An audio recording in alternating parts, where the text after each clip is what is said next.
Guys, welcome to our YouTube channel Vande Bharat. We will discuss about united nation organisation.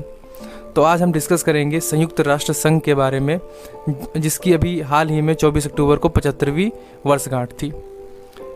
United we fall, united we will win, divided we will fall, इसका ये वाक्य है.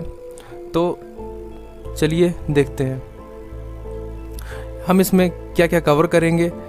इसमें basic view इसका क्या है, इसकी हिस्ट्री, इतिहास क्या रहा, declaration of United Nations, UN के एम क्या है, वो एम जो शुरुआत में थे वो सफल हो भी पाए कि नहीं, इसके मुख्य ऑर्गन क्या है, मेन एजेंसीज क्या है, इसके बारे में हम देखेंगे. आप हमें फेसबुक और ट्विटर पे फॉलो कर सकते हैं. हमारी फेसबुक और ट्विटर आईडी यहाँ दी गई है. तो चलिए शुरू करते हैं.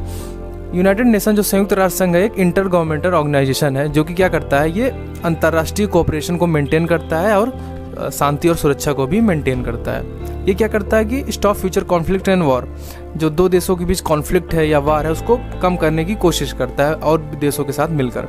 इसमें अभी विश्व के लगभग सारे देश ही हैं, 193 देश हैं. और जो लास्ट मेंबर था इसका दक्षिणी सूडान था, जो कि 2011 में ऐड हुआ था.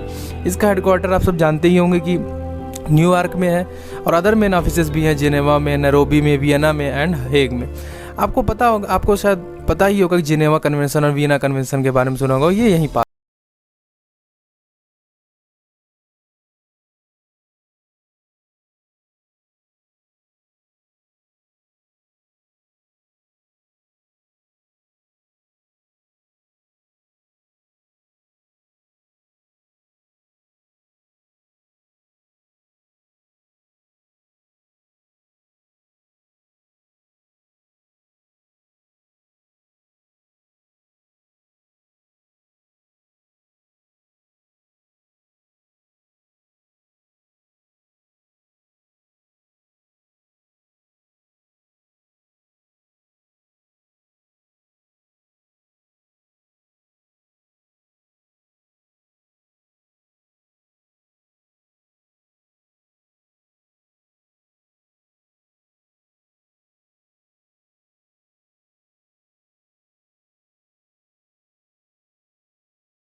इसी दिन यूएन का चार्टर भी ड्राफ्ट हो गया. चार्टर में बहुत सारे रूल्स एंड रेगुलेशंस हैं, वो ड्राफ्ट करने की शुरुआत हुई.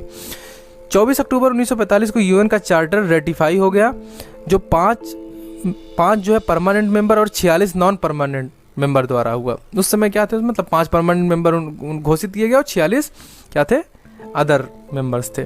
6 जनवरी 1946 को क्या होता है, पहली जनरल असेंबली हुई जो लंदन में हुई. इसका हेडक्वार्टर आपको पता ही है, न्यूयॉर्क में है. इसके पहले जनरल सेक्रेटरी थे ट्रैग्वे लाई. तो चलिए हम आगे देखते हैं. अब आप देख रहे हैं ये पूरा वर्ल्ड का मैप है 1945 के समय का. 1945 के समय में ये जो लाइट ब्लू से दिखाया गया है, ये यूएन के फाउंडिंग मेंबर हैं, यूएन के फाउंडिंग मेंबर्स हैं. और जो डार्क ब्लू में उनकी टेरिटरीज हैं, इनकी टेरिटरीज मतलब उपनिवेश, जो मतलब वो उस पर कब्जा जमाए हुए थे.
काउंसिल करता क्या है, ये prepare territories for self government. जहाँ पर भी जिस देश या किसी क्षेत्र पर अगर किसी दूसरे देश की सेना का, दूसरे देश की सरकार का कब्जा रहता है, तो वहाँ जो है उस देश की सेना से छुड़वा कर वहाँ की खुद की सरकार बनाने में योगदान देती है।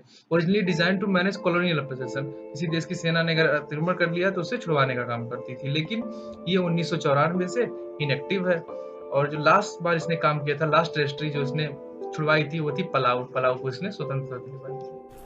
अब इसमें क्या आता है, हमारा अगला है इंटरनेशनल कोर्ट ऑफ जस्टिस। आप जानते हैं इंटरनेशनल कोर्ट ऑफ जस्टिस, अंतर्राष्ट्रीय कोर्ट, इसका जो है ये हेग में स्थित है।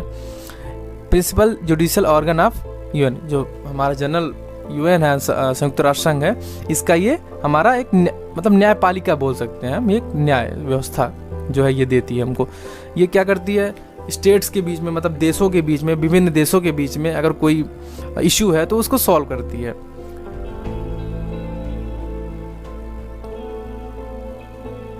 पहले भारतीय जो न्यायाधीश थे अंतर्राष्ट्रीय कोर्ट में वो BN राव थे। अभी जो फिलहाल इंटरनेशनल कोर्ट में जो करंट जज हैं वो हैं अब्दुल कवी यूसुफ, जो कि 6 फरवरी 2018 में ये चुने गए थे। अब हम देखते हैं सेक्रेटरीट। अब आपको पता ही वो सचिवालय, कोई भी काम को किसी भी जगह सचिवालय क्या करता है, वो मुद्दों को, चार्टर को, रेजोल्यूशंस को तैयार करता है। कुल मिला के ये एडमिनिस्ट्रेटिव वाला काम करता है। तो ऐसे ही सेक्रेटरीट जो यूनाइटेड नेशन के, संयुक्त राष्ट्र की है, वो भी एडमिनिस्ट्रेटिव काम ही करता है। इसके जो हेड होते हैं उसको सेक्रेटरी जनरल बोलते हैं, और ये भी जो है जनरल असेंबली द्वारा ही चुने जाते हैं। तो ज़्यादातर चीज़ें हम देख रहे हैं कि जो चुने जाते हैं वो जनरल असेंबली मतलब आम सभा द्वारा ही चुने जाते हैं।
स्विट्जरलैंड में है।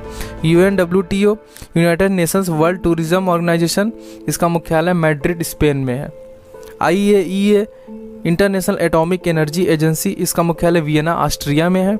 WFP, वर्ल्ड फूड प्रोग्राम, इसका मुख्यालय रोम इटली में है।